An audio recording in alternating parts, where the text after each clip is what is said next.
Ma'am, आज एक plane दुर्घटना में महाराष्ट्र के डिप्टी सीएम की मौत हो गई।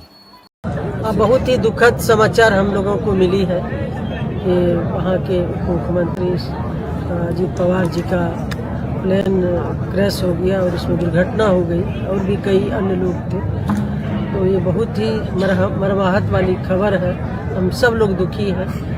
मृत आत्मा को ईश्वर शांति दे, अपने श्री चरणों में स्थान दे, उनके परिवार को धैर्य धारण करने की शक्ति प्रदान करे, यही ईश्वर से कामना करते हैं।